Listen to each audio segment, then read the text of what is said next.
ಇದು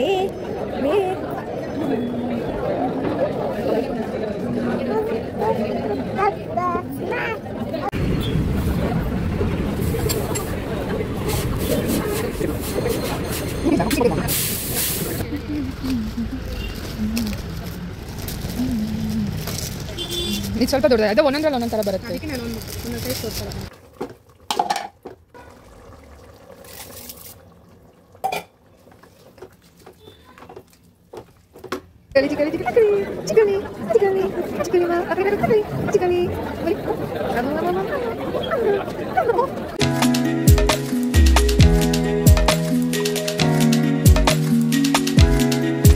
hello friends, ಎಲ್ರಿಗೂ ನಮಸ್ಕಾರ. ಎಲ್ಲರೂ ಹೇಗಿದ್ದೀರಾ? ಐ ಹೋಪ್ ಎಲ್ಲರೂ ಚೆನ್ನಾಗಿದ್ದೀರಾ ಅಂತ ಅನಿಸುತ್ತೆ.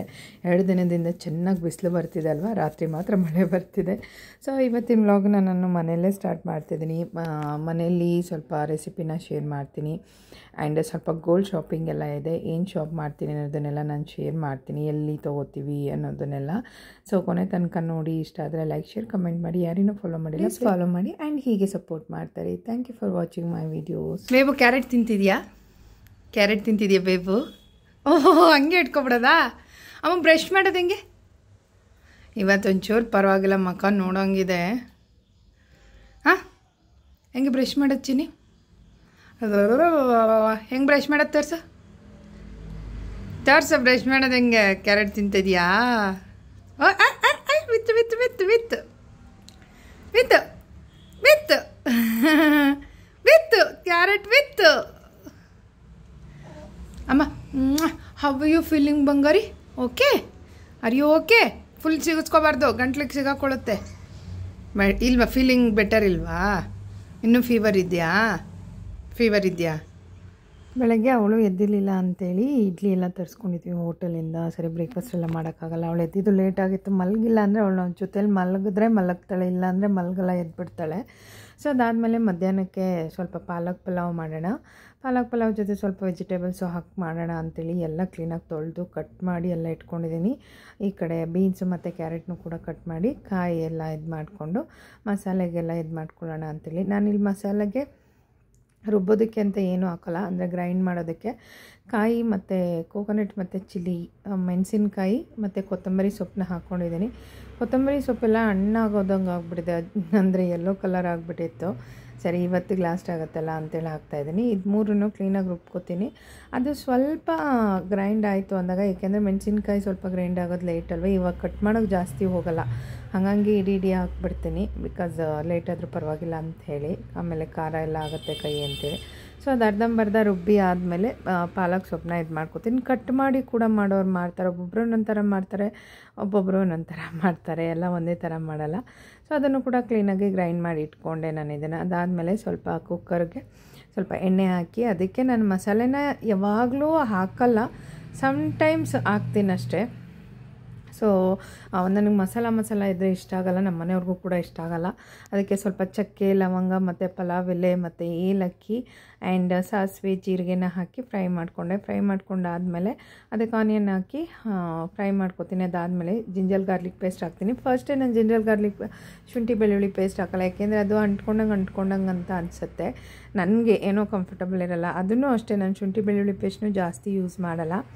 ಸೊ ಅದಾದಮೇಲೆ ಆನಿಯನ್ ಸ್ವಲ್ಪ ಪಿಂಕ್ ಕಲರ್ ಬರೋವರೆಗೂ ಆದಮೇಲೆ ಈ ಥರ ಶುಂಠಿ ಬೆಳ್ಳುಳ್ಳಿ ಪೇಸ್ಟ್ ಹಾಕ್ಕೊಂಡು, ಅದಾದಮೇಲೆ ರುಬ್ಬಿರ್ತಕ್ಕಂಥ ಮಿಶ್ರಣನ ಸ್ವಲ್ಪ ನಾನು ಫ್ರೈ ಮಾಡ್ಕೊತೀನಿ. ಹಸಿ ಎಲ್ಲ ಹೋಗುತ್ತೆ ಅಂತೇಳಿ. ಹಂಗೇ ರೈಸ್ ಜೊತೆನೂ ಹಾಕಬಹುದು, ಬಟ್ ಫ್ರೈ ಮಾಡಿಕೊಂಡ್ರೆ ಏನೋ ಒಂಥರ ಡಿಫ್ರೆಂಟ್ ಟೇಸ್ಟ್ ಬರುತ್ತೆ ಅಂತೇಳಿ ಅದ್ರ ಜೊತೆನೇ ಟೊಮೆಟೊ ಹಾಕಿ ಒಂದು 2 ಮಿನಿಟ್ಸ್ ಫ್ರೈ ಮಾಡಾದಮೇಲೆ ವೆಜಿಟೇಬಲ್ಸ್ನ ಹಾಕಿ ಸ್ವಲ್ಪ ಹಂಗೆ ಫ್ರೈ ಮಾಡಿ, ಅದಾದಮೇಲೆ ರೈಸ್ನ ಹಾಕಿ ಮಿಕ್ಸ್ ಮಾಡಿ ಫುಲ್ಲು ಲಾಸ್ಟಲ್ಲಿ ಇವತ್ತು ಸಾಲ್ಟ್ ಹಾಕೋದೇ ಮರೆತುಬಿಟ್ಟಿದ್ದೆ. ಆ್ಯಕ್ಚುಲಿ ನಾನು ಯಾವಾಗಲೂ ಸಾಂಬಾರಾಗಲಿ ಏನೇ ಆಗಲಿ ಟೊಮೆಟೊ ಹಾಕಿದಾಗಲೇ ಉಪ್ಪು ಹಾಕ್ಬಿಟ್ಟು ಫ್ರೈ ಮಾಡ್ತೀನಿ, ಯಾಕೆಂದರೆ ಟೊಮೆಟೊ ಕ್ಲೀನಾಗಿ ಕುಕ್ ಆಗುತ್ತೆ ಅಂತೇಳಿ. ಸೊ ಲಾಸ್ಟಲ್ಲಿ ಒಂದು ಸರಿ ಟೇಸ್ಟ್ ನೋಡ್ತೀನಿ, ಉಪ್ಪೇ ಹಾಕಿಲ್ಲ. ಅದಾದಮೇಲೆ 2 ವಿಷಲ್ ಆಗಲಿ ಅಂತೇಳಿ ಇಟ್ಟಿದ್ದೀನಿ. ಅದಾದಮೇಲೆ ಅವಳಿಗೆ ರಾಗಿ ಸರಿ ಮಾಡಿದೆ, ತಿನ್ಸೋಣ ಅಂತೇಳಿ ತಿನ್ನಿಸ್ತಾ ಇದ್ದೀನಿ. ಅವಳು ಯಾಕೋ ನೆನ್ನೆಯಿಂದ ಜ್ವರ ಬಂದಾಗಿಂದ ಏನೂ ತಿಂತಾನೇ ಇಲ್ಲ, ನನಗಂತೂ ಬೇಜಾರಾಗ್ತಿದೆ. ಬರೀ ಇವತ್ತು ಸ್ನಾನ, ನೆನ್ನೆ ಹೇರ್ ವಾಶ್ ಬಾಡಿ ವಾಶ್ ಏನೂ ಮಾಡಿರಲಿಲ್ಲ. ಇವತ್ತು ಸ್ವಲ್ಪ ಬಾಡಿ ಎಲ್ಲ, ಏಕೆಂದರೆ ಅವಳು ಸ್ವಲ್ಪ ಇವಾಗ ಫೀವರ್ ಇರೋದ್ರಿಂದ ಸ್ವೆಟ್ ತುಂಬ ಆಗ್ತಿದ್ಲು, ಅದಕ್ಕೆ ಬರೀ ಇವತ್ತು ಬಾಡಿ ವಾಶ್ ಮಾಡಿದ್ದೀನಿ. ಫೀವರ್ ಬಂದಾಗ ಯೂಶ್ವಲಿ 1 ಡೇ ನಾವು ಹೇರ್ ಬಾತು ಮತ್ತು ಬಾಡಿ ವಾಶ್ ಏನು ಮಾಡಲ್ಲ. ಸೊ ಸರಿ ಅಂತೇಳಿ ಇವತ್ತು ಸ್ನಾನ ಮಾಡಿಸ್ಕೊಂಬಂದು ಆಚೆ ಹೋಗೋಣ ಅಂತೇಳಿ ಸ್ನಾನ ಮಾಡಿಸಿದ್ಮೇಲೆ ಊಟ ಮಾಡಿಸ್ತಿದ್ದೀನಿ. ಅಂದರೆ ಬೆಳಗ್ಗೆನೇ ತಿನ್ನಿಸ್ಬಿಡ್ತೀನಿ. ಇವತ್ತು ನಾವೆದ್ದಿದ್ದು ಮಾಡಿದ್ದೆಲ್ಲ ಲೇಟ್ ಆಯ್ತಲ್ವ, ಸೊ ಪಲಾವ್ಗೆಲ್ಲ ಇಟ್ಟಿದ್ದೆ, ಆ ಟೈಮಲ್ಲಿ ತಿನ್ಸೋಣ ಅಂತ ಹೇಳಿ ಸೊ ಎಲ್ಲನೂ ವಾಮಿಟ್ ಮಾಡಿಕೊಂಡ್ಲು, ಮತ್ತೆ ವಾಶ್ ಮಾಡಿದ್ದಾಯಿತು.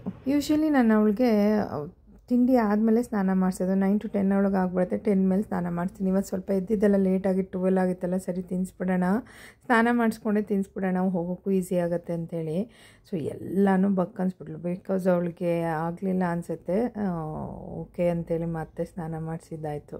ಮಾಡಿಸ್ಕೊಂಡು ಆಮೇಲೆ ಪಲಾವ್ ಕೂಡ ರೆಡಿ ಆಗಿತ್ತು. ಅಷ್ಟರೊಳಗೆ ಸ್ವಲ್ಪ ಇವತ್ತು ಜಾಸ್ತಿ ನೀರು ಹಾಕಿಬಿಟ್ಟೆ ಅಂತ ಅನಿಸುತ್ತೆ. ಸ್ವಲ್ಪ ಹಾಗೇ ಮಿಕ್ಸ್ ಮಾಡೋಕ್ಕೆ ಹೋದರೆ ಇನ್ನೂ ಮೆತ್ತಗೆ ಆಗ್ತಾಯಿತ್ತು. ಸರಿ ಇನ್ನೂ ಸ್ವಲ್ಪ ಬಿಡೋಣ ಅಂಥೇಳಿ ಸರಿ ಅಂತೇಳಿ ಊಟಕ್ಕೆ ಇವತ್ತು ಪಾಲಕ್ ವೆಜಿಟೇಬಲ್ ಪಲಾವ್. ಸೊ ಅದಕ್ಕೆ ಸ್ವಲ್ಪ ರಾಯ್ತ ಕೂಡ ಮಾಡ್ಕೊಂಡಿದ್ವಿ. ಕುಕುಂಬರೆಲ್ಲ ಇದ್ದಾಗ ಈ ಥರ ರಾಯ್ತ ಮಾಡ್ಕೊತೀನಿ. ರಾಯ್ತದೆಲ್ಲ ಏನು ಇದು ಮಾಡೋಕ್ಕೆ ಹೋಗಲ್ಲ. ಸೊ ಟೇಸ್ಟು ತುಂಬ ಚೆನ್ನಾಗಿ ಬಂದಿತ್ತು. ಸೊ ಎಲ್ಲರೂ ಮಾಡೋ ಥರನೇ ನಾನು ಮಾಡೋದು. ನಾನೇನು ಡಿಫ್ರೆಂಟಾಗಿ ಆ ಥರ ಮಾಡಲ್ಲ. ಬಟ್ ಒಬ್ಬೊಬ್ಬರು ಸ್ಟೈಲ್ ಮಾಡೋ ಥರ ಡಿಫ್ರೆಂಟಾಗಿರುತ್ತೆ ಅಷ್ಟೇ.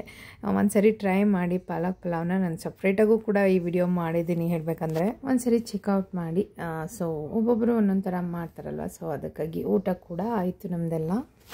ಊಟ ಎಲ್ಲ ಮುಗಿಸಿ ಆಯಿತು. ಸ್ವಲ್ಪ ನಿಮ್ಗೆ ಹೇಳಿದ್ನಲ್ವ ಗೋಲ್ಡ್ ಶಾಪಿಂಗ್ ಹೋಗೋಣ ಅಂತೇಳಿ ಗೋಲ್ಡ್ ತೊಗೊಳಕ್ಕೆ ಹೋಗ್ತಾಯಿದ್ದೀನಿ. ಪಪ್ಪಿ ಮಧ್ಯದಲ್ಲಿ ಕುತ್ಕೊಂಡ್ಬಿಟ್ಟಿದ್ದಾಳೆ. ಸೊ ಅವಳಿಗೆ ಎಲ್ಲ ಹೋಗ್ತಿದ್ದೀನಿ, ಏನು ಮಾಡ್ತಿದ್ದೀನಿ ಅನ್ನೋದೇ ಅವಳಿಗೆ ಗೊತ್ತಾಗ್ತಾಯಿಲ್ಲ. ಸೊ ಏನೋ ಆ ಕಡೆ ಈ ಕಡೆ ಎಲ್ಲ ನೋಡ್ತಾಳೆ, ಏನೋ ಒಂಥರ ಖುಷಿ ಪಡ್ತಿದ್ದಾಳೆ. ಸೊ ಅದಾದಮೇಲೆ ನಾನು ಹೆಲ್ಮೆಟ್ ಹೋಗಿದೆ ನೋಡಿ. ತುಂಬ ಟೈಮಿಂದ ನಾನು ಇದೇ ಮಾಡಲಿಲ್ಲ. ಸರಿ ಹೆಲ್ಮೆಟ್ ತೊಗೊಳ್ಳೋಣ ಅಂತೇಳಿ ಇಲ್ಲೇ ನಾನು ಯಾಕೆ ಗೊತ್ತಾ ಎತ್ತಿ ಹೊಡೆದಾಗ್ತಿರ್ತೀನಿ ಮನೇಲಿ. ಅವ್ರದ್ದಾದ್ರೆ ಅವ್ರ ಗಾಡಿ ಒಳಗೆ ಸೇಫಾಗಿರುತ್ತೆ. ನಮ್ಮದು ಮನೇಲಿ ಇರುತ್ತಲ್ವ, ಬೀಳ್ಸಿ ಮಾಡಿ ಹೊಡೆದೋಗ್ತಾನೆ ಇರುತ್ತೆ. ಸರಿ ಅಂತ ಹೇಳ್ಬಿಟ್ಟು ತೊಗೋತಾ ಇದ್ದೀವಿ.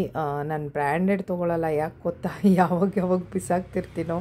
ಸಿಟ್ಟು ಬಂದಾಗ ಏನಾದ್ರು ರೋಡಲ್ಲಿ ಏನಾದರೂ ನಮ್ಮ ಮನೆಯವ್ರು ಮಾತಾಡಿದ್ರೆ ಅಂದರೆ ರೋಡಲ್ಲೇ ಎಸ್ಬಿಡ್ತೀನಿ. ಅದನ್ನೇ ಕೂಡ ನಮ್ಮ ಮನೆಯವ್ರು ಅದಕ್ಕೆ ಬೈತಾರೆ, ಯಾವಾಗ ನಿನ್ಗೇನು ತೊಗೊಳಾಯ್ತಾರದು ಅಂತೇಳಿ. ಸರಿ ಅಂತ ಹೇಳ್ಬಿಟ್ಟು ಜಯನಗರಲ್ಲಿರೋ ಭೀಮಾಗೆ ಬಂದ್ವಿ. ಜಯನಗರಲ್ಲಿ 2 ಬ್ರಾಂಚ್ ಇದೆ. ಆ ಬ್ರಾಂಚಲ್ಲಿ ಏನೋ ವಾರ್ಷಿಕೋತ್ಸವ ನಡೀತಿದೆ ಅಂತೇಳಿ ಅಲ್ಲಿ ಹೋದವ್ರು ವಾಪಸ್ ಬಂದ್ವಿ. ತುಂಬ ರಶ್ ಇತ್ತು ಅಂತ. ಬಟ್ ಇಲ್ಲೂ ಕೂಡ ರಶ್ ಇತ್ತು. ಸೊ ಕ್ರೌಡೆಡ್ ಅಂದರೆ ಕ್ರೌಡೆಡ್ ಅಂತ ಹೇಳ್ಬೋದು. ಸಮ ಆಫರ್ ಕೂಡ ನಡೀತಾ ಇದೆಯಲ್ವಾ, ಅದಕ್ಕಾಗಿ ಇವರು ಆಫರ್ ಅಂತ ಏನು ಮಣ್ಣು ಕೊಡಲ್ಲ. ಹೇಳ್ಬೇಕಂದ್ರೆ ಅಲ್ಲಿಗೆ ಸರಿ ಮಾಡ್ತಾರೆ. ಸರಿ ಅಂತ ಹೇಳಿದ್ರೆ ಒಳಗಡೆ ಹೋದರೆ ನೋಡಿ ಎಷ್ಟೊಂದು ಜನ ಅಂದರೆ ಅಟೆಂಡ್ ಮಾಡೋದಕ್ಕೇ ಬರೋದಕ್ಕೆ ಅವರು ಒಂದು 30 ಮಿನಿಟ್ಸೇ ತೊಗೊಂಡ್ರು. ನಮ್ಮ ಮನೆಯವ್ರು ಸಂಡೇ ಬರಲ್ಲ ಅಂತ ಬೇರೆ ಬೈತಾಯಿದ್ರು. ಇದು ಸಂಡೇ ವ್ಲಾಗ್ ಆಗಿದ್ದರಿಂದ ಸೊ ಸ್ವಲ್ಪ ಲೇಟಾಗಿ ವ್ಲಾಗ್ಗಳನ್ನ ಇದು ಮಾಡ್ತಿದ್ದೀನಿ ನಾನು. ಒಂದೊಂದು ಬೇಗ ಮಾಡ್ತಿದ್ದೀನಿ ಆ ಥರ. ಸೊ ಎಷ್ಟು ಜನ ರಶ್ ಅಂದರೆ ತುಂಬಾ ರಶ್. ಇಲ್ಲೆಲ್ಲ ನೋಡಿ ಒಡವೆಗಳಂತೂ ನೋಡೋಕೆ ಒಂದರಿಂದ ಒಂದು ಚೆನ್ನಾಗಿರುತ್ತೆ. ಅದಾದಮೇಲೆ ಇಲ್ಲಿ ಲಕ್ಷ್ಮೀ ಹಬ್ಬ ಬರ್ತಿದೆಯಲ್ವ, ಅದಕ್ಕೋಸ್ಕರ ಅಂತ ಹೇಳಿ ಲಕ್ಷ್ಮಿನ ಕೂರಿಸಿ ಇದು ಅಂದರೆ ಬೆಳ್ಳಿದೆಲ್ಲ ಇಟ್ಬಿಟ್ಟು, ಬೆಳ್ಳಿದ್ದು ಸ್ವಲ್ಪ ಆಫರ್ ನಡೀತಾ ಇದೆ ಆ್ಯಂಡ್ ಡೈಮಂಡ್ದು ಕೂಡ ನಡೀತಾ ಇದೆ. ಗೋಲ್ಡಿಗೆ ಕೂಡ ಸ್ವಲ್ಪ ನಡೀತಾ ಇದೆ, ನಾಟ್ ಮಚ್ ಗೋಲ್ಡಿಗೆ ಅಂತ ಹೇಳ್ಬೋದು. ಸರಿ ಅದಾದಮೇಲೆ ನಾನು ಸ್ವಲ್ಪ ಅದು ಇದು ಅಂತೆಲ್ಲ ನೋಡೋಕೆ ಬಂದಿದ್ದೀನಿ. ನನಗೆ ಒಂಥರ ಕಾಸಿನ ತೊಗೋಬೇಕು ಅಂತ ಆಸೆ ಆಗಿದೆ. ಸೊ ತೊಗೊಂಡ್ರೆ ಯಾವ ಥರ ತೊಗೋಬೇಕು ಏನೋ ಐಡಿಯಾಸ್ ಕೂಡ ಇಲ್ಲ. ಸೊ ಸೆಲೆಕ್ಷನ್ ಮಾಡ್ತಾಯಿದ್ದೀನಿ, ಅದೇ ತೊಗೋತೀನೋ ಇಲ್ಲ ಬೇರೆ ಯಾವುದಾದ್ರೂ. ನನಗೇನು ಗೊತ್ತಾ, ಒಂದು ತೊಗೋಬೇಕಂತ ಮೈಂಡಲ್ಲಿ ಹೋಗಿರ್ತೀನಿ, ಇನ್ನೊಂದೇನೋ ಆಸೆ ಆದರೆ ಅದನ್ನು ತೊಗೊಂಬಿಡ್ತೀನಿ. ಇರೋದನ್ನು ಇನ್ನೊಂದು ಸರಿಗೆ ಇಟ್ಕೊಂಡ್ಬಿಡ್ತೀನಿ, ಹಂಗಾಗ್ಬಿಡುತ್ತೆ. ಸೊ ಬೇರೆಯವರು ಕೂಡ ಎಲ್ಲ ಗೋಲ್ಡ್ ಎಲ್ಲ ನೋಡ್ತಾಯಿದ್ರು, ಅವ್ರದ್ದನ್ನು ಕೂಡ ಸ್ವಲ್ಪ ಎಲ್ಲ ಕ್ಯಾಪ್ಚರ್ ಮಾಡಿಕೊಂಡೆ. ಇವ್ರು ತೊಗೋತಾ ಇದ್ದವ್ರಂತೂ ನಾವು ಹೋಗೋಕ್ಕಿಂತ ಮುಂಚೆ ಎಷ್ಟೊತ್ತಿಗೆ ಹೋಗಿದ್ರೋ ಗೊತ್ತಿಲ್ಲ. ನಾವು ಬಂದ್ರೂ ಕೂಡ ಅಲ್ಲೇ ಇದ್ದರು. ನಾವೇ ಹೆಚ್ಚು ಕಮ್ಮಿ 3 hours ಏನೋ ಇದ್ವಿ ಅಲ್ಲಿ ವೇಟಿಂಗ್ ಎಲ್ಲ ನೋಡಿ. ಆಮೇಲೆ ಆ ಗ್ರೀನ್ ಕಲರ್ ಪರ್ಲ್ ಕಾಣಿಸ್ತಿದೆಯಲ್ವ ಬೀಡ್ಸ್ದು, ಅದನ್ನು ತೊಗೊಳ್ಳೋಣ ಅಂತ ಅಂದೆ ನಮ್ಮ ಮನೆಯವ್ರಿಗೆ. ಆ ಥರದ್ದು ಒಂದಿರಲಿ ಅಂತೇಳಿ ನಮ್ಮ ಮನೆಯವ್ರು ಏನಂದ್ರು ಗೊತ್ತಾ, ಸೊ ಅದು ಹೆಂಗಿದೆ ಗೊತ್ತಾ, ಈ ನಾರ್ಮಲ್ ಅವ್ರು ಏನು ಅಂದ್ಕೊಂಡ್ಬಿಟ್ಟಿದ್ದಾರೆ, ಈ ಆರ್ಟಿಫಿಷಿಯಲ್ ಎಲ್ಲ ಇರುತ್ತಲ್ಲ ಅದೇ ಥರದಲ್ಲಿ ಅದು ಅಂದ್ಕೊಂಡ್ಬಿಡ್ತಾರೆ ಎಲ್ಲ ಅದೇ ಥರ ಕಾಣಿಸುತ್ತೆ. ಅದನ್ನು ನಾರ್ಮಲಾಗಿ ಹೋಗಿ ಒಂದು 5-6 thousand ಕೊಟ್ಟು ತೊಗೊಬೋದಲ್ಲಮ್ಮ, ಇಲ್ಲೇನಕ್ಕೆ ತೊಗೋತೀಯ ಅಂತಿದ್ದಾರೆ. ಸೊ ನನಗೆ ಇವಾಗ ಆ ಥರದ ಆಸೆ ಬಿಟ್ಬಿಡ್ಬೇಕು. ಏನಂದರೆ ಅದೊಂಥರ ಗ್ರ್ಯಾಂಡ್ ಲುಕ್ ಕೊಡುತ್ತೆ. ಬಟ್ ಇವಾಗ ಆರ್ಟಿಫಿಷಿಯಲ್ ಯಾವುದು ಒರಿಜಿನಲ್ ಯಾವುದು ಅನ್ನೋದೇ ಗೊತ್ತಾಗಲ್ಲ. ನಾನು ಅದಕ್ಕೆ ಜಾಸ್ತಿ ಆ್ಯಂಟಿಕ್ ಕಡೆ ಹೋಗೋದೇ ಇಲ್ಲ, ಎಲ್ಲೋ ಇದ್ರ ಕಡೆ ಹೋಗ್ತೀನಿ, ಎಲ್ಲೋ ಗೋಲ್ಡ್ ಕಡೆನೇ ಜಾಸ್ತಿ. ನಾವು ಅದನ್ನು ಒಂದೇ ಈ ರೋಲ್ಡ್ ಗೋಲ್ಡು ಒಂದೇ ಥರ ಕಾಣಿಸೋಕೆ ಶುರು ಆಗಿಬಿಟ್ಟಿದೆ ಇತ್ತೀಚಿನ ದಿನಗಳಲ್ಲಿ. ಆ ಪರ್ಲ್ಸ್ದು ನೋಡಿ ಒಂದು 5-6 ಥರದಿತ್ತು ಮುತ್ತಿಂದ ಆ ಥರದ್ದೆಲ್ಲ. ಸೊ ನಮ್ಮ ಮನೆಯವ್ರು ಅದು ಇಷ್ಟ ಆಗಲಿಲ್ಲ ಅಂದಿದ್ದಕ್ಕೆ ಸರಿ ಬೇಡ ಅಂತ ಸುಮ್ಮನೆ ಆದೆ ನಾನು. ಸೊ ಅದಾದಮೇಲೆ ಇವಳು ಬೇರೆ ಕ್ರೌಡೆಡ್ ಇತ್ತಲ್ವಾ, ಹಂಗೆ crying baby. It's crying baby. Yeah. You're crying baby. ತುಂಬ ಕ್ರೌಡೆಡ್ ಇದರಿಂದ ಅವಳಿಗೂ ಸ್ವಲ್ಪ ಅನ್ಕಂಫರ್ಟಬಲ್ ಫೀಲ್ ಇತ್ತು. ಸರಿ ಮಲ್ಕೋತಾಳೇನೋ ಅಂತ ಹೇಳ್ಬಿಟ್ಟು ಫೀಡ್ ಮಾಡಿಬಿಡೋಣ ಅಂತೇಳಿ ಕೇಳಿದ್ವಿ ಅವ್ರಿಗೆ. ಸಪ್ರೇಟ್ ಪ್ಲೇಸ್ ಇದೆಯಾ ಅಂತೇಳಿ. ಹೌದು, 3rd ಫ್ಲೋರಲ್ಲಿ ಬ್ರೆಸ್ಟ್ ಫೀಡಿಂಗಿಗೆ ಅಂತೇಳಿ ಒಂದು ರೂಮ್ ಮಾಡಿದ್ದಾರೆ ಚಿಕ್ಕದಾಗಿ. ಇಲ್ಲಿ ಸಿಲ್ವರ್ ಐಟಮ್ಸ್ ಇದೆ, ಅಲ್ಲಿ ನಾವು ಸ್ವಲ್ಪ ಬ್ರೆಸ್ಟ್ ಫೀಡ್ ಮಾಡಿಸ್ಕೊಂಡು ಸ್ವಲ್ಪ ಹೊತ್ತು ಆದಮೇಲೆ ಅವಳು ಮಲ್ಕೊಂಡ್ಳು. ಅಲ್ಲಿಂದ ಕರ್ಕೊಂಬಂದ್ವಿ. ಅವಳು ಹೆಂಗೆ ಗೊತ್ತಾ, ಏನಾದರೂ ಮಲಗಿದಾಗ ಆ ಕಡೆ ಈ ಕಡೆ ಆಡ್ಬಿಟ್ರೆ ಇಲ್ಲ ಎತ್ಕೊಂಡ್ಬಿಟ್ರೆ ಬೇರೆಯವ್ರು ಏನಾದರೂ ಆ ಥರ ಅವಳು ಎದ್ದೇ ಬಿಡ್ತಾಳೆ, ಮಲ್ಗೋದೇ ಇಲ್ಲ. ಸೊ ಇವತ್ತಿನ ಗೋಲ್ಡ್ ಕಾಸ್ಟ್ ಬಂದ್ಬಿಟ್ಟು ಗ್ರಾಮ್ಗೆ 6510 ರೂಪೀಸ್ ಇತ್ತು ನಾವು ತೊಗೊಂಡಿದ್ದಿನ. ಸೊ ಏರುಪೇರು ಆಗ್ತಾಯಿದೆ, 200-300 ಆ ಥರ. ಇದು ಬಜೆಟ್ ಇದು ಮಾಡಿದ್ರಲ್ವಾ, ಆವಾಗ ಸ್ವಲ್ಪ 6300ಗೇನೋ ಬಂದಿತ್ತು. ಏನಪ್ಪ ಗೋಲ್ಡ್ ರೇಟು ತೊಗೊಳೋದು ಬಿಡೋದು ಅನ್ನೋದೇ ತಲೆ ಕೆಟ್ಟು ಹೋಗ್ಬಿಡುತ್ತೆ, ಅಷ್ಟು ಪ್ರೈಸ್ ಆಗೋಗ್ಬಿಡುತ್ತೆ. ಈಗ ಅದೇ ಇದಕ್ಕೆ ಸಿಲ್ವರ್ ಕೂಡ ಹಾಗೆ ಹೈ ಆಗ್ತಿದೆ ಅಂತಲೇ ಹೇಳ್ಬೋದು. ಜನ ಕಡಿಮೆನೇ ಆಗ್ತಾಯಿಲ್ಲ ನೋಡಿ ಇಲ್ಲಿ ಎಷ್ಟು ಜನ. ಸೊ ನಮ್ಮ ಮನೆಯವರಲ್ಲೆಲ್ಲ ಮಾತಾಡ್ತಿದ್ರಲ್ವ, ಸೊ ಅವರು ಮಾತಾಡುವಾಗ ಅವ್ರಿಗೆ ಯಾರೂ ಡಿಸ್ಟರ್ಬ್ ಮಾಡಬಾರ್ದು. ಸರಿ ಅವಳು ಬೇರೆ ಕಾಕು ಕೀ ಅಂತಿರ್ತಾಳೆ ಅಂತ ಹೇಳ್ಬಿಟ್ಟು ಏನಾರು ಎದ್ರೆ ಅಂತೇಳಿ ನಾನು ಇಲ್ಲೇ ಕೂತ್ಕೊಂಡ್ಬಿಟ್ಟಿದ್ದೀನಿ. ಹೋಗಿದ ತಕ್ಷಣ ಅದೇ ಅಟ್ರಾಕ್ಷನ್ಗೆ ಲಕ್ಷ್ಮಿದನ್ನ ಇದು ಮಾಡಿದ್ದಾರೆ. ಸೊ ಬಿಲ್ಲಿಂಗ್ ಹತ್ರ ನೋಡಿ ಎಲ್ಲರೂ ಈ ಥರ ಇದ್ದಾಗ ನಮ್ಮ ಮನೆಯವ್ರಿಗೆ ಸ್ವಲ್ಪ ಕನ್ಫ್ಯೂಷನ್ ಆಗಿಬರುತ್ತೆ ಕೌಂಟಿಂಗ್ದೆಲ್ಲ. ಅದಾದಮೇಲೆ ಸ್ವಲ್ಪ ಇಲ್ಲಿ ಮಾತಾಡೋದನ್ನು ನಾನು ಅವಳ ಜೊತೆ ಎದ್ಬಿಟ್ಲು, ಅಷ್ಟೊತ್ತಿಗೆ ಅವಳ ಜೊತೆ ಆಟ ಆಡ್ಕೊಂಡು ಕೂತ್ಕೊಳ್ಳೋಣ ಅಂತ ಕೂತಿದ್ದೀನಿ.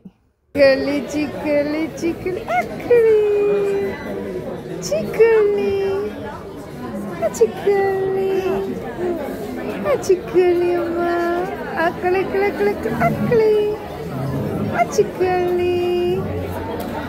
ಆಮೇಲೆ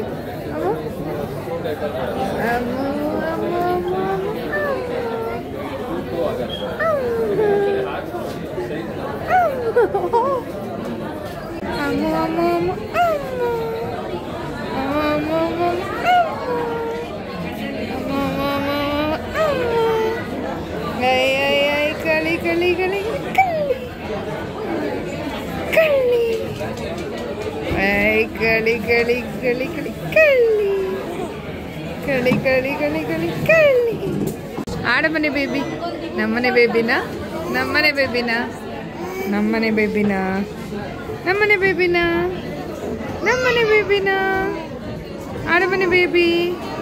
ಈ ಕಡೆ ಬಂದ್ವಿ. ಹಾಗೆ ಬಿಲ್ಲಿಂಗ್ ಆಗ್ತಿತ್ತಲ್ವ, ಡೈಮಂಡ್ ಸೆಂಟರ್ ಹತ್ರ ಕೂತ್ಕೊಂಡ್ವಿ. ನಮ್ಮ ಮನೆಯವ್ರು ಹೇಳ್ತಾರೆ ಡೈಮಂಡ್ ತೊಗೊಳ್ಳಿ ಏನಾದರೂ ಅಂತ, ಬಟ್ ನನಗೆ ಒಬ್ಬೊಬ್ರಿಗೆ ಅದನ್ನ ಹಾಕಿದ್ಮೇಲೆ ಒಳ್ಳೇದು ಕೆಟ್ಟದ್ದು ಆ ಥರ ಎಲ್ಲ ಇರುತ್ತಲ್ವ. ಸೊ ನಾನು ಡೈಮಂಡ್ ಬಗ್ಗೆ ಅಷ್ಟು ತಲೆ ಕೆಡಿಸ್ಕೊಳ್ಳೋಣ, ನೋಡೋಣ ಮುಂದೆ ಏನಾದರೂ ಅಂತ ಸುಮ್ಮನೆ ಇದ್ದೀನಿ.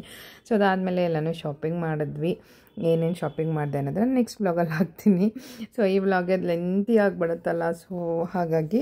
ಸೊ ಅದಾದಮೇಲೆ ಸ್ವಲ್ಪ ಅವರಿದ್ದಾಗಲೇ ಎಲ್ಲ ರಜೆ ಇದ್ದಾಗಲೇ ನಾವೆಲ್ಲ ಮಾಡ್ಕೊಬೇಕು. ಹಬ್ಬಕ್ಕೆ ಸ್ವಲ್ಪ ಕಾಯಿ ಅದೆಲ್ಲ ಎತ್ತಿಟ್ಕೊ ತೊಗೊಂಡು ಹೋಗ್ಬಿಡೋಣ, ಇದೇನು ಹಾಳಾಗೋಂಥದ್ದೆಲ್ಲ. ಇನ್ನೂ ಹಣ್ಣೆಲ್ಲ ಬೇಕಾದ್ರೆ ಒಂದು 2 ಡೇಸ್ ಇದೆ ಅನ್ನೋಂಗೆ ತೊಗೊಬೋದು ಅಂತ ಹೇಳ್ಬಿಟ್ಟು ಪೂಜೆ ಥಿಂಗ್ಸ್ ಎಲ್ಲ ಬೇಕಿರುತ್ತಲ್ವ ಪೂಜೆ ಮಾಡೋದಕ್ಕೆ, ಅದನ್ನು ಎಲ್ಲನೂ ಕೂಡ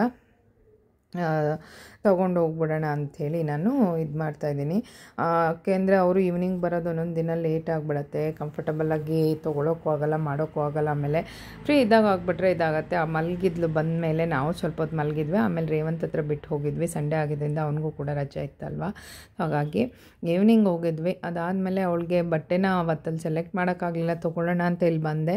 ಇಲ್ಲೊಂದು ಶಾಪಲ್ಲಿ ನಾರ್ಮಲಾಗಿ ಮನೆ ಹತ್ರನೇ ತೊಗೋತೀವಿ, ಅಂದರೆ ಒಂದು 2 ಕಿಲೋಮೀಟರ್ ದೂರನೇ ಮನೆ ಹತ್ರ. ಅಂದರೆ ಅಲ್ಲಿ ನೋಡೋಕೆ ಹೋದ್ವಿ. ಒಂದು ಸರಿ ಅವಳಿಗೆ ಅನ್ನಪ್ರಾಶನ ಟೈಮಿಗೆ ತೊಗೊಂಡಿದ್ವಿ, ಚೆನ್ನಾಗೇ ಇತ್ತು. ಸರಿ ಅಂತ ಹೇಳ್ಬಿಟ್ಟು ನೋಡ್ತಾ ಇದ್ದೀನಿ. ಇಲ್ಲಿ ಯಾಕೋ ಡಿಫಾಲ್ಟ್ ಕಾಣಿಸ್ತು 1-2 ಪೀಸು. ಸೊ ಈ ಥರನೇ ಏನಾರು ಇರುತ್ತೆ ಅಂತ ಹೇಳ್ಬಿಟ್ಟು ಬೇಡ ಅಂದ್ಕೊಂಡು ಇದು ಮಾಡಿದೆ. ನೋಡಿ ಈ ಥರ ನೋಡ್ಕೊಬೇಕಾಗತ್ತೆ ನಾವೇನೋ ಕಲರ್ಸ್ ಅದೆಲ್ಲ ಚೆನ್ನಾಗಿದೆ ಅಂತ ತೊಗೊಂಬಂದ್ಬಿಡ್ತೀವಿ. ನೋಡಿ ಹೆಂಗೋ ಕಾಣಿಸಿದ್ರೆ ಪರವಾಗಿಲ್ಲ, ಕಾಣಿಸ್ತೀನಿ ಹಿಂದೆ ಮುಂದೆ ನೋಡ್ದಲೇ ಯಾವತ್ತೂ ತೊಗೊಂಬರೋಕೆ ಹೋಗಬೇಡಿ. ಬಟ್ ಒಂದೊಂದು ಪೀಸಲ್ಲಿ ಇರುತ್ತೆ ಪಾಪ, ಅವರು ಏನೂ ಮಾಡೋಕ್ಕಾಗಲ್ಲ, ಬಂದಿರುತ್ತಲ್ವ. ಈಗ ನಾವೇ ಏನಾದರೂ ಒಂದು ತೊಗೊಂಬಂದಿದ್ದಾದಾಗ ನಾವೇನಾದರೂ ಹೇಳ್ತೀವಲ್ವ, ಅವ್ರಿಗೇನು ಗೊತ್ತಿರುತ್ತೆ, ಬಲ್ಕಲ್ಲಿ ತೊಗೊಂಬಂದಿರ್ತಾರೆ, ನಮಗೆ ಅಂತ ಓಪನ್ ಮಾಡ್ತಾರೆ. ಸೊ ಅವ್ರು ಹೇಳಿದ್ರು ನಮಗೂ ಗೊತ್ತಿರಲ್ಲ ಮೇಡಮ್ ಏನು ಮಾಡೋದು, ಈ ಥರ ಆಗಿಬಿಡತ್ತೆ ಅಂತೇಳಿ. ಸೊ ನಾನು ಪೂಜೆಗೆ ಅಂತ ಹೇಳಿಬಿಟ್ಟು ಲಂಗ ಬ್ಲೌಸೇ ನೋಡ್ತಾ ಇದ್ದೀನಿ. ನಾರ್ಮಲ್ಗೆಲ್ಲ ಡೈಲಿ ಡ್ರೆಸ್ಸಸ್ ತುಂಬ ಇದೆ, ಅದೆಲ್ಲ ಹಳೇದು ಮಾಡಿಬಿಡ್ತೀನಿ. ಯಾಕೆಂದರೆ ಅವಳು ಇನ್ನೂ ಗ್ರೋ ಆಗ್ತಾ ಅವಳಿಗೆ ಬಟ್ಟೆಗಳು ಸ್ವಲ್ಪ ಚಿಕ್ಕದಾಗ್ತಾ ಹೋಗುತ್ತೆ. ಒಂದು ಕರೆಕ್ಟ್ ಏಜಿಗೆ ಅಂದರೆ ಒಂಥರ ತೊಗೊಂಬಿಡ್ಬೋದು. ಈ ಥರದ್ದೆಲ್ಲ ಬೇಗ ಚಿಕ್ಕದಾಗತ್ತೆ. ಸ್ವಲ್ಪ ಜಾಸ್ತಿ ಇದೆ ಇದು ಸೈಜಿನ ತೊಗೋತೀನಿ ದೊಡ್ಡದು. ಅದಾದಮೇಲೆ ನಮ್ಮ ಮನೆಯವ್ರಿಗೆ ದಾವಣಗೆರೆ ಬೆಣ್ಣೆ ದೋಸೆ ಅಂದರೆ ತುಂಬ ಇಷ್ಟ. ತುಂಬ ಟೈಮ್ ಬೇರೆ ಆಗಿಬಿಟ್ಟಿತ್ತು ಅವ್ರು ತಿಂದು. 3-4 ಮಂತ್ಸ್ ಆಗಿತ್ತು ಅಂತಲೇ ಹೇಳ್ಬೋದು. ಅಲ್ಲಿ ದಾವಣಗೆರೆ ಬೆಣ್ಣೆ ದೋಸೆ ಹತ್ರ ಬಂದಿದ್ದೀವಿ. ಅವಳು ಹೆಂಗೋ ಮಲಗಿದ್ಲು ಅಂತೇಳಿ ಇದನ್ನೆಲ್ಲ ಮಾಡೋದಕ್ಕೆ ಸಾಧ್ಯ. ಎದ್ದಿದ್ರೆ ಅಂತೂ ಅವನ ಜೊತೆ ಇದು ಮಾಡ್ತಾಳೆ. ದೋಸೆ ಆರ್ಡ್ರ್ ಮಾಡ್ಕೊಂಡು ಇನ್ನೇನು ಬಾಯಿಗೆ ಇಡ್ತಾ ಇದ್ದೀವಿ ಅಷ್ಟೊತ್ತಿಗೆ ಎದ್ಲು ಅಂತ ಫೋನ್ ಮಾಡ್ದೆ. ಸೊ ನಿಯರ್ ಬೈಯೇ ಇರ್ತೀವಿ, ತುಂಬ ದೂರ ಏನು ಹೋಗಿರಲ್ಲ. ತುಂಬ ಹತ್ಲು ಮಾಡಿದಾಗೆಲ್ಲ ಅವನ ಜೊತೆ ಸ್ವಲ್ಪ ಅಟ್ರ್ಯಾಕ್ಟ್ ಆಗಿರೋದ್ರಿಂದ ಅವಳು ನನಗೆ ಸ್ವಲ್ಪ ಅಷ್ಟು ಭಯ ಇಲ್ಲ ಅಂದರೆ ಎಲ್ಲಿರ್ತೀವಿ ಅಲ್ಲಿಂದ ಓಡಿ ಬಂದುಬಿಡ್ಬೇಕು, ಆ ಥರ ಆಗಿಬಿಡತ್ತೆ. ಬೇರೆಯವ್ರನ್ನ ಬಿಟ್ಟೋದಾಗ ಆ ಥರ ಆಗುತ್ತೆ. ಇವನ ಹತ್ರ ಬಿಟ್ಟೋದಾಗ ಸ್ವಲ್ಪ ಆಟಾಡಿಸ್ಕೊಂಡೆಲ್ಲ ಇರ್ತಾನೆ. ಸೊ ಅದಾದಮೇಲೆ ಇಲ್ಲಿ ಏನು ಗೊತ್ತಾ, ಇಲ್ಲೆಲ್ಲ ಒಂಥರ ಇವತ್ತೇನೋ ಬೇರೆ ದೋಸೆ ಆರ್ಡ್ರ್ ಮಾಡಿದರು. ನಾರ್ಮಲಾಗಿ ದೋಸೆ ಆರ್ಡ್ರ್ ಮಾಡಿದಾಗ ಅದಕ್ಕೆ ಬರೀ ಆಲೂಗೆಡ್ಡೆನ ಬೇಯಿಸ್ಬಿಟ್ಟು ಕೊಡ್ತಾರೆ. ಇವ್ರು ಪಲ್ಯ ಮಾಡಲ್ಲ. ಇದಕ್ಕೂ ಹಂಗೆ ಮಾಡಿದ್ದಾರೆ, ಬಟ್ ದೋಸೆಗೇನೋ ಮಸಾಲ ಹಾಕಿದ್ದಾರೆ. ಈ ಸರಿ ಡಿಫ್ರೆಂಟಾಗಿ ಮಾಡಿದೆ ಅಂತ ಹೇಳಿದ್ರು. ನಾನು ಯಾವಾಗಲೂ ತಿನ್ನಲ್ಲ ಅಲ್ಲಿ ಹೋದಾಗ, ಬಟ್ ಈ ಸರಿ ತಿನ್ನೋಣ ಅಂತ ಹೊಟ್ಟೆ ಸ್ಥಿತಿ ಅಂತ ಆಸೆ ಆಗೋದ್ರೆ ಖಾರ ಹಾಕ್ಬಿಟ್ಟು ತುಂಬ ಒಂಥರ ಏನೋ ಡಿಫ್ರೆಂಟಾಗಿ ಮಾಡಿಬಿಟ್ಟಿದ್ರು. ಯಾವಾಗಾದರೂ ಹೋಗಿ ಟ್ರೈ ಮಾಡಿ. ದಾವಣಗೆರೆ ಬೆಣ್ಣೆ ದೋಸೆ ಅನ್ನೋದನ್ನು ತುಂಬ ಕಡೆ ಇದೆ. ನಮ್ಮ ಮನೆಯವ್ರಿಗಂತೂ ತುಂಬ ಇಷ್ಟ. ನನಗೇನು ಅಷ್ಟು ಇಷ್ಟ ಇಲ್ಲ, ನನಗೆ ಯಾವುದೇ ಫುಡ್ ಆದರೂ ಅಷ್ಟು ಇಷ್ಟ ಇಲ್ಲ, ಬಟ್ ಸಲಾಡ್ ಫ್ರೂಟ್ಸ್ ಅಂದರೆ ನನಗೆ ತುಂಬ ಇಷ್ಟ. ಹೇಳ್ಬೇಕಂದ್ರೆ ನಮ್ಮ ಮನೆಯವ್ರು ಅಂತಾರೆ, ನೀವು ಹಸುನೋ ಎಮ್ಮೆನೋ ಆಗ್ಬಿಟ್ಟಿದ್ರೇನೋ ಯಾವುದೋ ಜನ್ಮದಲ್ಲಿ, ಅದಕ್ಕೆ ಅದನ್ನೇ ಇಷ್ಟಪಡ್ತೀರ ಅಂತ ದೋಸೆ ತಿನ್ಕೊಂಡು ಮನೆಗೆ ಬಂದ್ವಿ. ಸೊ ಅವನಿಗೆ ಅಂಥೇಳಿ ಸ್ವಲ್ಪ ಬಟ್ಟೆನ ಆರ್ಡ್ರ್ ಮಾಡಿದ್ವಿ. ಅವ್ನು ಯಾವ್ದು ಹೇಳ್ದ ತೋರಿಸಿದ್ದನ್ನೇ ಆರ್ಡ್ರ್ ಮಾಡಿದ್ವಿ. ಈ ಮಕ್ಳಿಗೆ ಏನು ತೆಕ್ಕೊಟ್ರೂ ಕಷ್ಟ, ಏನು ಬಿಟ್ಟರು ಕಷ್ಟಪ್ಪ.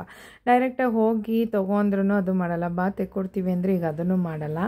ಸೊ ಇವ್ನಿಗೆ ಏನು ತೆಕ್ಕೊಟ್ರೂ ಖುಷಿನೇ ಪಡಲ್ಲ. ಅದೇ ಒಂದಿದು, ಮಕ್ಳಿಗೆ ಎಷ್ಟೇ ಮಾಡಿದ್ರೂ ಮಕ್ಕಳು ಒಂದು ಖುಷಿ ಪಟ್ಟರೆ ಎಷ್ಟು ಇದಾಗುತ್ತೆ. ಅವ್ನ ಮಕ್ಕದಲ್ಲಿ ಖುಷಿ ಅನ್ನೋದೇ ಇರಲ್ಲ, ಏನೇನಾದರೂ ಇದು ಮಾಡ್ತಾನೆ. ಅದು ಟ್ರ್ಯಾಕ್ ಪ್ಯಾಂಟ್ ಅಂತ ಗೊತ್ತಾಗಲಿಲ್ಲ, ಆರ್ಡ್ರ್ ಮಾಡಿದ್ದೀವಿ. ಸೊ ಅದನ್ನು ಅದು ಇದು ಅಂತ ಹೇಳ್ತಿದ್ದಾನೆ.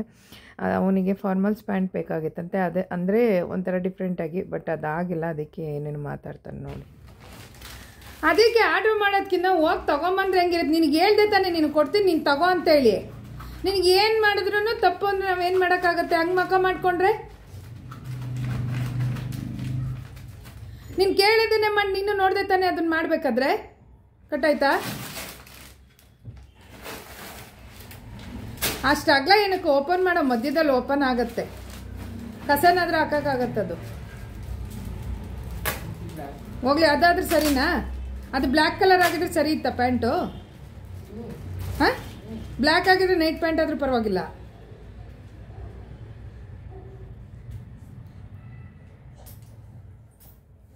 ಮಕ್ಳಿಗೆ ಏನಾದ್ರು ತಂದುಕೊಟ್ಟಾಗ ಖುಷಿ ಪಟ್ಟರೆ ನಮಗೂ ಖುಷಿ ಆಗುತ್ತೆ. ಸೊ ಇಲ್ಲಾಂದರೆ ನಮಗೂ ಕೋಪ ಬರುತ್ತಲ್ವಾ. ಸೊ ಅದಕ್ಕೆ ನಾನು ಕೂಡ ಮಾತಾಡ್ತಿದ್ದೀನಿ. ಅದನ್ನು ಈಗೋ ಹಂಗೆ ಹಿಂಗೆ ನೋಡ್ತಿದ್ದಾನೆ ನೋಡಿ. ಇದೇನಾ ಇಲ್ಲ, ಇದನ್ನು ಎಕ್ಸ್ಚೇಂಜಿಗೆ ಹಾಕ್ಬೇಕಾ? ಅದು ಎಕ್ಸ್ಚೇಂಜ್ ಮಾಡುವ, ಮನಿ ವಾಪಸ್ ಬರುತ್ತೆ. ಇನ್ನೇನು ಹಬ್ಬಕ್ಕೆ ಹಾಕೊಳಕ್ಕಾಗಲ್ಲ. ನಿಂಗೆ ಬೇಕಾದಾಗ ನೀನು ಯಾವಾಗ ಬೇಕು ಅವಾಗ ಹಾಕು ಅಷ್ಟೇ, ಇನ್ನೇನು ಮಾಡೋಕ್ಕಾಗತ್ತೆ. ಟೈಟಾ? ಟೈಟ್ ಅಂದರೆ ಸೈಜ್ ಚೇಂಜ್ ಮಾಡೋಕ್ಕಾಗತ್ತೆ. ತಲೆ ತೆಗಿ, ತೆಗೆದ್ಬಿಟ್ಟು ಹಾಕೊಂಡು ನೋಡಿ. ಸರಿ ಇದೆಯಾ? ಒಂದು ಏಜ್ವರೆಗೂ ಅಷ್ಟೇ ನಾವು ಮಕ್ಳಿಗೆ ಇಷ್ಟಪಟ್ಟಿದ್ದನ್ನ ಅವ್ರು ಹಾಕೊಳ್ಳೋದು ಅನಿಸುತ್ತೆ ಅಲ್ಲ. ಅವ್ರಿಗೆ ಸ್ವಲ್ಪ ಗೊತ್ತಾದ್ಮೇಲೆ ಎಲ್ಲ ಅವರವರೇ ಮಾಡ್ಕೋತಾರೆ. ಅದೇ ಒಂಥರ ಬೇಜಾರಾಗ್ಬಿಡುತ್ತೆ. ಸೊ ನಮಗೆ ಪಲಾವ್ ಇತ್ತಲ್ವ, ಅದನ್ನೇ ತಿನ್ಕೊಳ್ಳೋಣ. ಹೆಂಗಿದ್ರು ದೋಸೆ ತಿನ್ಕೊಂಬಂದಿದ್ವಿ ಒಂದೊಂದು, ಅವ್ನಿಗೂ ಕೂಡ ಪಾರ್ಸೆಲ್ ತೊಗೊಂಬಂದಿದ್ವಿ. ಸೊ ಅವಳಿಗೆ ಡಿನ್ನರ್ ಮಾಡೋಣ ಅಂತೇಳಿ ಸ್ವಲ್ಪ ಬೀಟ್ರೂಟು ಮತ್ತು ಇವತ್ತು ಹೆಸ್ರು ಬೇಳೆ ಹಾಕಿಲ್ಲ, ಹೆಸ್ರು ಕಾಳನ್ನ ನೆನೆಸಿದ್ದೀನಿ. ಎಲ್ಲನೂ ಕೊಡೋಕೆ ಶುರು ಮಾಡೋಣ ಇನ್ನು ಅಂತೇಳಿ ಅಕ್ಕಿ ಜೊತೆ ಮುಂಚೆನೇ ನೆನೆಸಿರ್ತೀನಿ. ಸೊ ಅದನ್ನು ಕುಕ್ ಮಾಡಿ ಇದು ಮಾಡಬೇಕು. ಮಕ್ಕಳಿಗೆಲ್ಲ ಥರನೂ ಇಂಟ್ರಡ್ಯೂಸ್ ಮಾಡಿಸ್ಬೇಕಿನ್ನು, ಅಂದರೆ ಒಂದು 9 ಮಂತ್ 10 ಮಂತ್ ಆದಮೇಲೆ ಆ ಥರ ಮಾಡಿಸ್ಬೇಕು ಅವ್ರಿಗೆ. ಅವರು ಅವಾಗ ಎಲ್ಲ ಫುಡ್ಗೂ ಅಡ್ಜಸ್ಟ್ ಆಗ್ತಾರೆ. ಕ್ಲೀನಾಗಿ ಅದನ್ನೆಲ್ಲ ತೊಳೆದು ಎಲ್ಲ ಕುಕ್ ಮಾಡಿ ಗ್ರೈಂಡ್ ಮಾಡ್ಕೊಂಬಂದೆ. ಬೆಳಗ್ಗೆ ಬೇರೆ ಅವ್ರು ಸ್ವಲ್ಪ ಸಾಲಿಡ್ ತಿಂದರೆ ಅವಳಿಗೂ ಸ್ವಲ್ಪ ಇವಾಗ ಇದಾಗುತ್ತೆ. ಬಟ್ ಅವಳು ಆದ್ರೂ ಒಂದು 2-3 ಸ್ಪೂನ್ ತಿನ್ನೋ ಅಷ್ಟರೊಳಗೆ ಅಬ್ಬಳಿಸಿದ್ಲು, ವಾಮಿಂಟ್ ಬರೋ ಥರ. ಸೊ ಮತ್ತೆ ವಾಮಿಂಟ್ ಮಾಡಿದ್ರೆ ಅವಳುಗಳು ಬರುತ್ತೆ ಅಂತ ಹೇಳಿಬಿಟ್ಟು ಬೇಡ ಅಂತ ಹೇಳ್ಬಿಟ್ಟು ಸ್ವಲ್ಪ ತಿಂದಷ್ಟೇ ತಿನ್ನಿಸ್ಬಿಟ್ಟು ನಾರ್ಮಲಾಗಿ ಬಿಟ್ಬಿಟ್ಟೆ. ಸೊ ಈವ್ನಿಂಗ್ ಹಿಂಗೂ ಸಂಜೆ ಆಗೋಯ್ತು. ಎಷ್ಟು ಅಲ್ಲಿ ಇಲ್ಲಿ ಹೋಗಿ ಬಂದರೆ ಎಷ್ಟು ಟಯರ್ಡ್ ಆಗುತ್ತೆ ಅಲ್ವಾ, ತುಂಬ ಸುಸ್ತು ಅನ್ನಿಸ್ತು. ಸೊ ನಮ್ಮ ವ್ಲಾಗ್ನ ಇಲ್ಲಿಗೆ ಎಂಡ್ ಮಾಡ್ತೀನಿ. ನಾನು ನಿಮಗೆ ನೆಕ್ಸ್ಟ್ ವ್ಲಾಗಲ್ಲಿ ಸಿಗ್ತೀನಿ. ಅಲ್ಲಿ ತನಕ ನಗ್ತಾ ಇರಿ, ಖುಷಿಯಾಗಿರಿ. Love you all, bye, take care.